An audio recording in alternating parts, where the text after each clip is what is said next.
Hi everyone, so welcome back to my channel, and today we're going to be doing something kind of different. So like I've always wanted to make commentary videos, but I'm also extremely lazy to like make and edit the videos. So I decided that I'm going to start trying to like do these sort of podcasts sort of thing, because I find it fun to just like share my thoughts and opinions about basically anything related to K-pop or Korean dramas. So today, as you can tell from the title, we are going to start out by talking about Girls Planet 999's final debut lineup, which I wanted to do because the video that where I posted, which talked about my top 9 picks after the creation mission, did like pretty well. And so I decided that hey, I want to talk about how I feel about the debut lineup as well. So firstly, a disclaimer: I only watched the performances and also the finale, and I don't really know much about the contestants like personalities and whatnot. Although I do know like some, I guess, basic information and basic things that are happening in the show, but I'm not very familiar. So this is like my prediction before the finale, and also my thoughts are purely based on how I viewed the trainees in their performances. So without further ado, let's begin. So firstly, I want to actually talk about how surprising the group was for me. For me, I actually like before they announced the final lineup, I actually predicted like a number of them, basically all of them except two people. So the two people which I didn't expect necessarily was Yongun and Hikaru. So Hikaru was actually more like, I thought she would have gotten in regardless, but then, like, in the back of my mind, I guess if Mnet had rigged the thing, I thought she would be like the plot twist, but she will be the one that doesn't make it. But then, like, at the start of the finale, they showed Xiaoting's rank and also Hikaru's rank, where they were like the borderline, the two contestants at the like ninth and 10th position. We don't know who was where, but basically, when Mnet showed that, that guaranteed both Xiaoting and Hikaru like a place in the top 9. So after that, I was like, oh, Hikaru's gonna make it. So I think it's unlikely that it's going to be Shana. So the person that surprised me the most was actually Yongun. Because I wasn't paying attention to like the rankings of the contestants, I actually thought Yongun ranked like quite low. Like I thought she was at like the cutoff for every elimination, but apparently it turns out she was actually ranking quite high throughout the show, which is really great. I really love her. Like I thought she would be one of those like aces that are like very underrated, but turns out she isn't. So that was really nice. But I was quite surprised that like only one C group trainee, which is Xiaoting, made it, and I wholly expected Xiaoting to rank much higher than number 9. Like I didn't expect her to get in like just nice. And I thought like someone else, like maybe Fu Yaning or like Su Raisi would get in. But I guess based on what I've heard, the editing in maybe episode 11, the creation mission episode, probably made Raisi like in a bad light. So people probably stopped voting for her, especially when you've reached the stage of you can only choose one trainee regardless of what group they're in. Then I think it's very likely that as a result, that's what pushed Su Raisi out of the rankings, even though she was quite consistently up there for like at least the better half of the show. So I actually didn't really know about the whole Urina and Xiaoting like relationship because I didn't watch the show. I legit just focus on the performances. And so I was actually very surprised to see that Mnet didn't like let, or not Mnet, but I was surprised to see that not both of them made it, because usually what happens in the produced series is that when there's like a ship so strong, is like they make it as like a set. Obviously both of them are good and have their own merits, but also because of their friendship, it does make it seem more likely that they will both make it rather than only one of them making it. So I was actually surprised, although I didn't think Yurina would make it. Just like somehow from my own like deduction, I didn't expect her to make it. I think another thing that I was very surprised by was Hyuning Bai, I hope that's how you pronounce her name, ranking so high. Like, I expected her to make it maybe somewhere like 7, 8, 6 sort of position, but definitely not at first or second. And I was very surprised that when her name came out like in second place.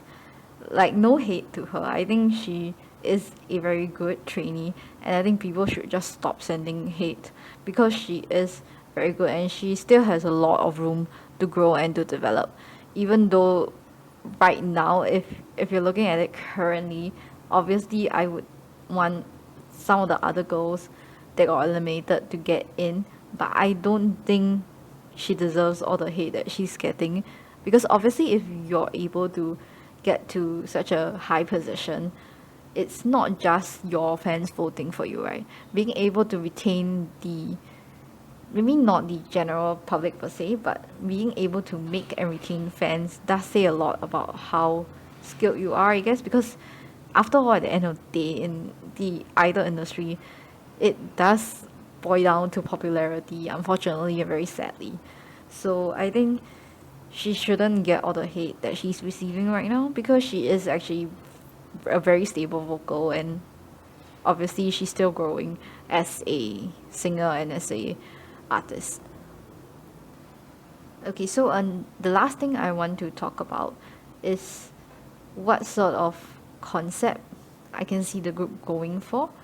So personally for me, I think this group would be a more, I don't, okay, so they have like three options.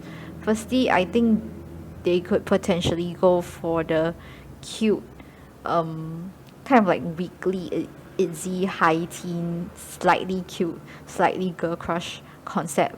But I do think that Mnet or Week One Entertainment, I think that's now what the entertainment company is called, that they're under, would be smart enough to not do that, because I think right now the market is very saturated with the high teen concept, the itzy weekly sort of vibe, and they are already like very well established. So I don't think it would be a good choice to go for that sort of concept.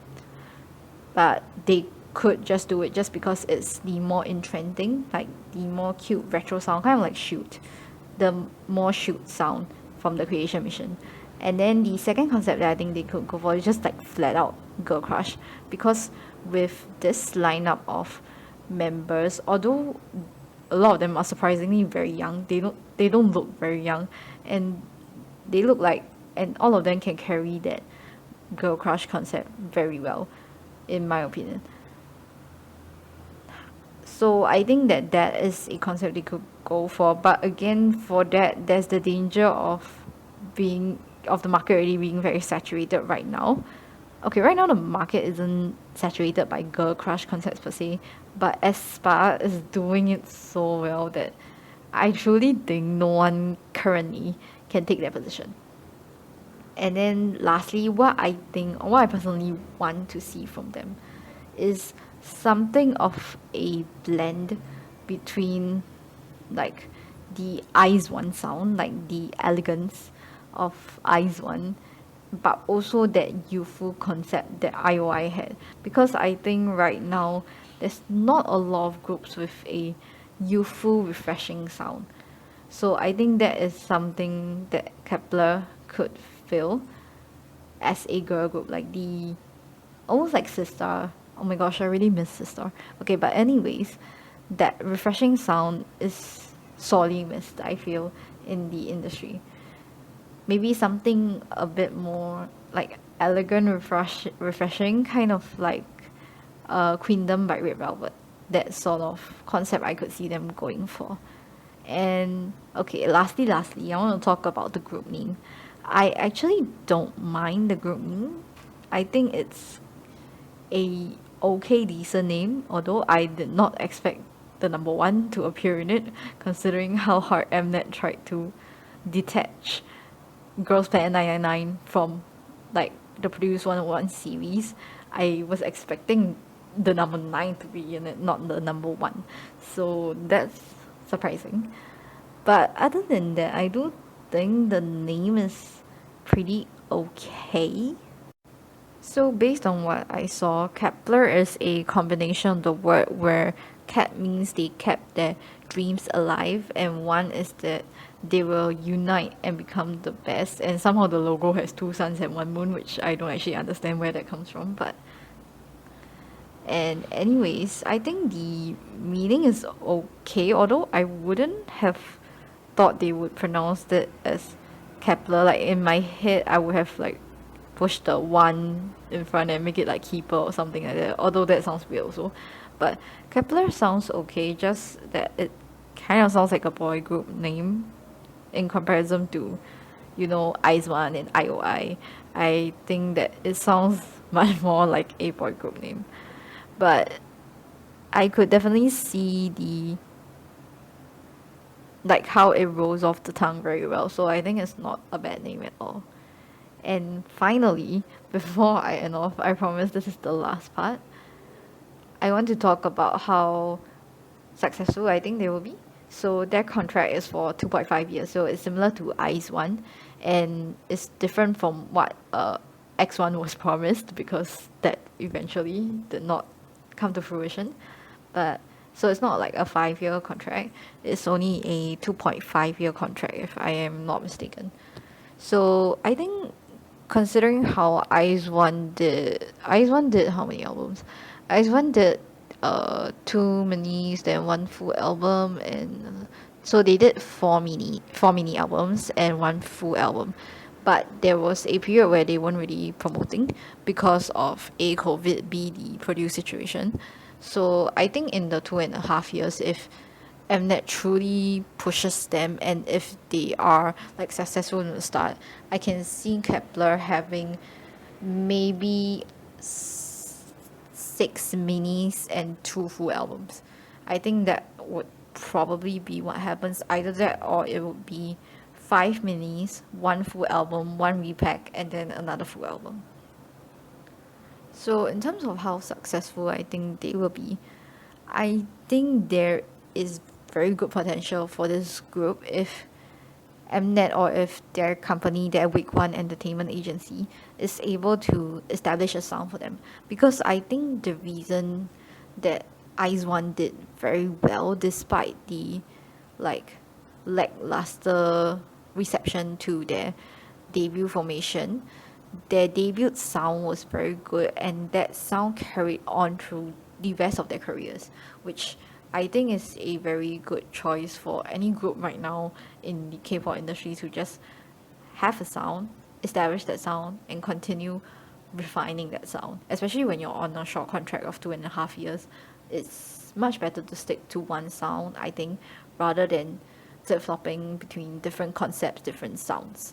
So hopefully that's what they do, and I think if they manage to do that, this group of girls can be a very good combination, and they are quite a balanced group as compared to, okay, I wouldn't want to compare them to anyone, but I do think that they are quite a balanced group, and Mnet just needs to make sure that they give them a good concept, a good sound, and make sure to not involve them in any scandals not of their own making, and then everything will be fine. Although I do think that for this group, the problem wouldn't be the global fan market. Instead, unlike the previous groups, I think the problem that this group could potentially have is the local Korean market, because Girls Planet 999 was much less warm received or welcomed by the Korean general public. So for them to be able to put out their name into the general public in Korea will definitely be the important like pivotal point in their careers, because a lot of the awards and also like your Melon charts, your Korean charts are obviously very highly dependent on how well the general public receives it. So I think that will be the most challenging point. And with that, I am going to end this video, and we are going to talk about some other topic some other day when I have the mood for it. So hopefully you guys like this kind of podcast sort of concept, because I really like doing these sort of podcasts, just talking and rambling. So until the next time, bye bye.